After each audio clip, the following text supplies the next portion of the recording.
आशा करता हूँ आप सभी ठीक होंगे। देखिए, कॉमर्स फॉर योर चैनल जो है यूट्यूब पर, मेरे हिसाब से कोई चैनल होगा जो इस प्रकार की फैसिलिटी प्रदान करेगा। मैंने इस चैनल पर सभी पेपर्स अपलोड करने की कोशिश की है और कोशिश चलती रहेगी। जो भी मेरे पास पेपर अवेलेबल होंगे मैं इस पर अपलोड कर दूँगा, जिससे आपकी सहायता हो सके। देखिए, मैं आज आपके लिए अकाउंट्स और टैली की जो जो खाते हैं वो किस प्रकार तैयार किए जाते हैं विद जीएसटी फाइल कैसे रिटर्न की जाती है, कैसे भरी जाती है, तो इससे रिलेटिव जो प्रक्रियाएं हैं, जो प्रोसेस हैं, मैं आपको बताना चाहूँगा कि कुछ समय बाद जैसे-जैसे हम धीरे-धीरे आगे बढ़ेंगे, तो मेरा प्रयास रहेगा कि यूट्यूब पर भी मैं आपके लिए ये सेवा दे सकूँ। तो आज मैं आपको अकाउंट्स की कुछ बेसिक्स बताना चाहूँगा। देखिए, अकाउंट सीखने से पहले आपको सर्वप्रथम अकाउंट्स की जो बेसिक्स मीनिंग है उनको याद रखना होगा।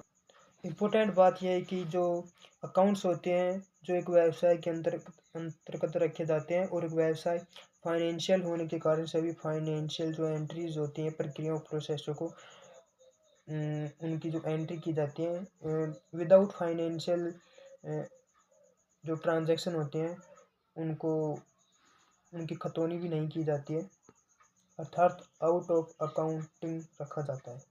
देखिए, बताना चाहूँगा कि मोस्टली अकाउंट्स को दो भागों में पार्ट्सों में बांटा जाता है। पहला होता है कैश बुक, सेकंड जर्नल।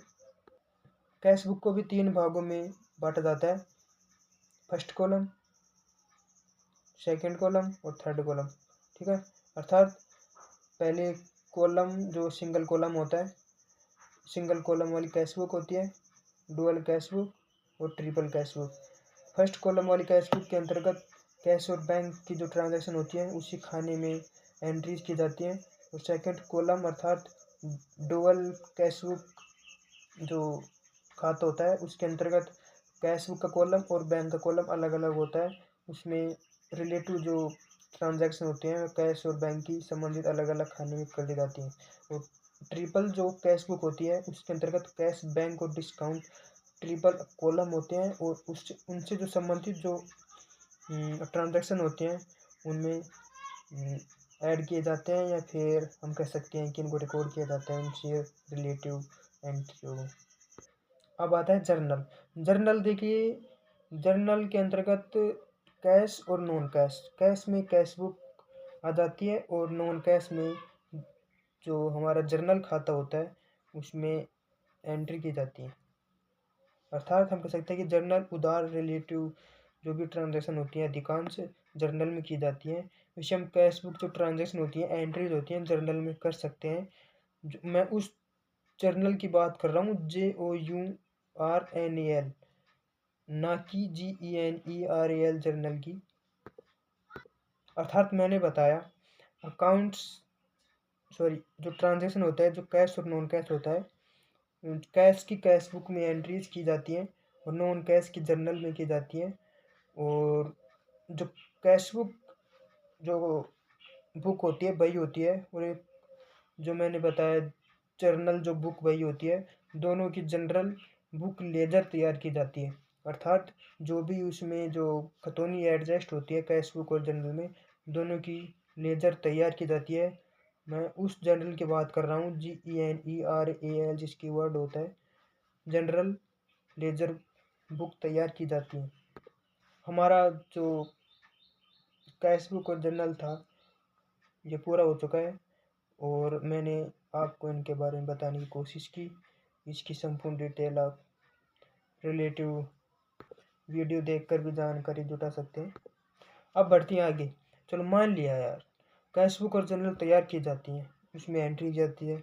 वास्तव में एंट्री किस बेस पर तैयार की जाती है? उसके लिए होता है खातों का वर्गीकरण, अर्थात हम चाहते हैं कि क्लासिफिकेशन ऑफ अकाउंट्स करें। उन खातों को डिवाइडेड किया जाता है। किसमें किया जाता है? इसके लिए 3 रूल तैयार किए जाते हैं।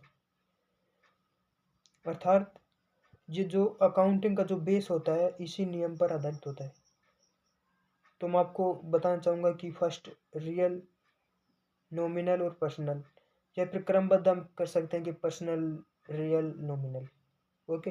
तो देखिए पर्सनल में क्या होता है, जो भी व्यक्ति हमें रिसीवर होते हैं, जो बिजनेस में पूंजी लगाते हैं, जो हमें प्राप्त होते हैं बिजनेस को, उन्हें डेबिट कर दिया जाता है।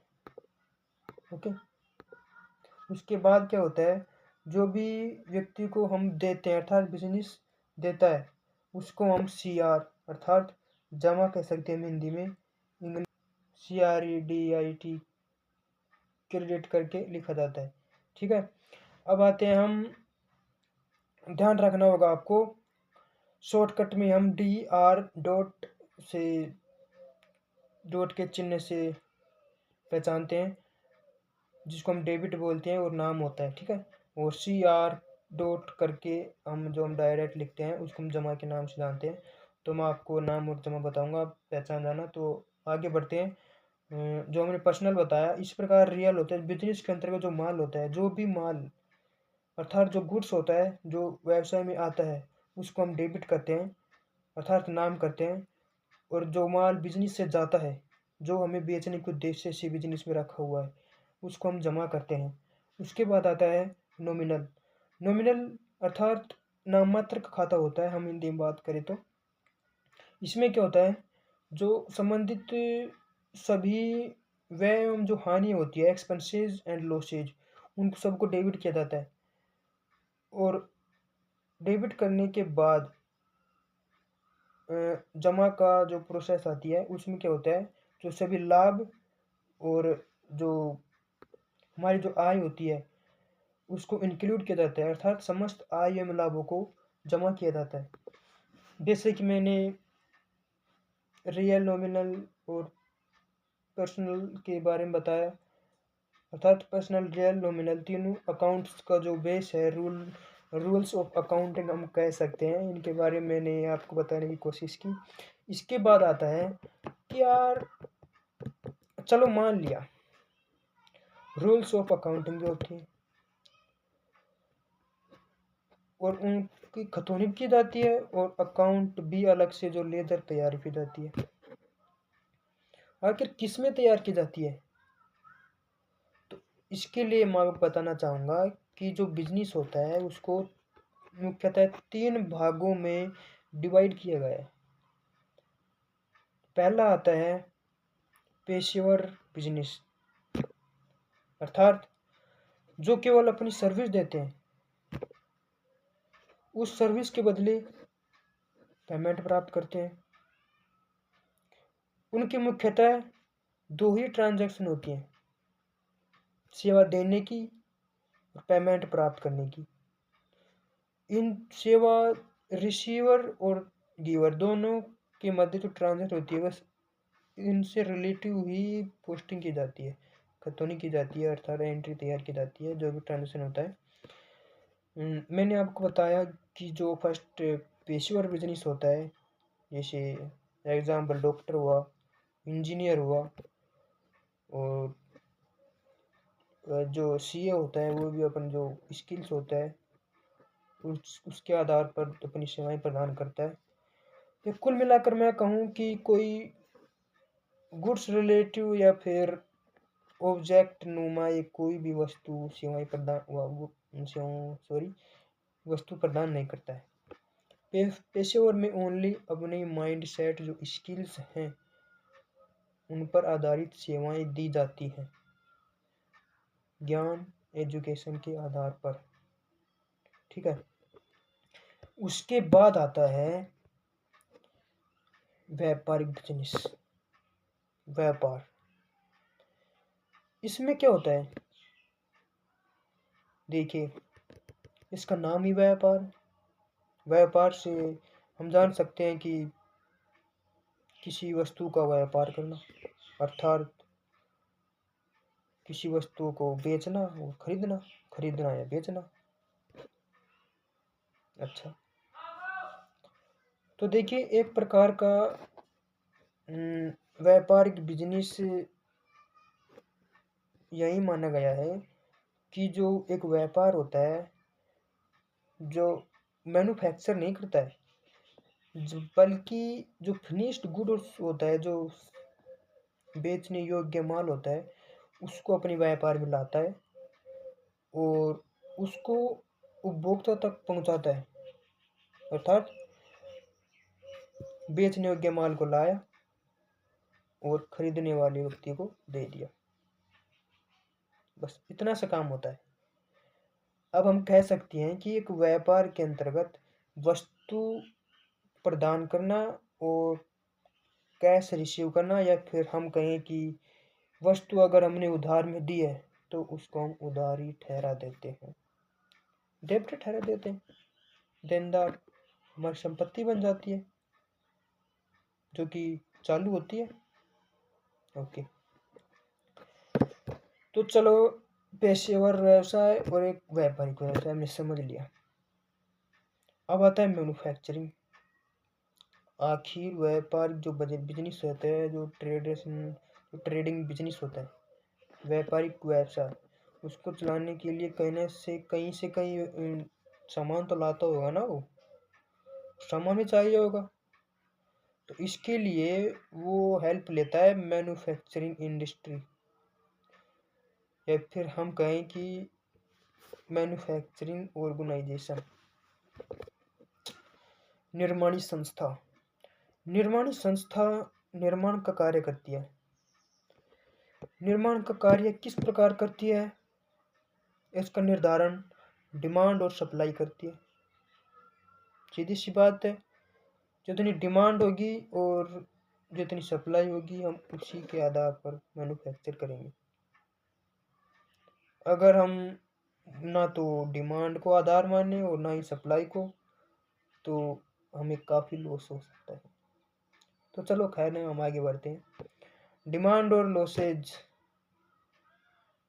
ये एक अलग टॉपिक है। डिमांड और सप्लाई को ध्यान में रखते हुए हम इन्वेंट्री प्लानिंग करते हैं कि वास्तव में माल चाहिए, कितना चाहिए, किस रेट पर चाहिए, और जो उसकी जो प्रोसेस होती है उनको फॉलो किया जाता है। चलो, इन्वेंट्री प्लानिंग कर ली गई, उसके बाद आता है मटेरियल परचेज करना।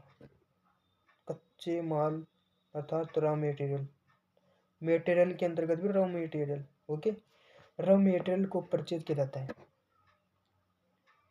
चलो, हमने रॉ मटेरियल को परचेज कर लिया।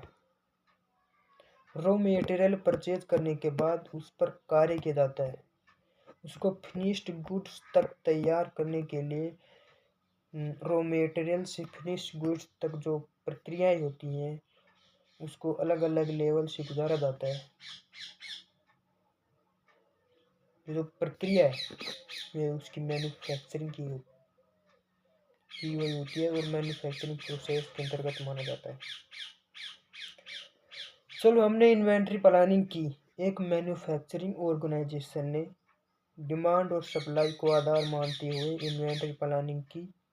रॉ मटेरियल प्राप्त हुआ और उस पर प्रोसेस किया गया फिनिश्ड गुड्स तैयार करने के लिए, और फिनिश्ड गुड्स तैयार हुआ।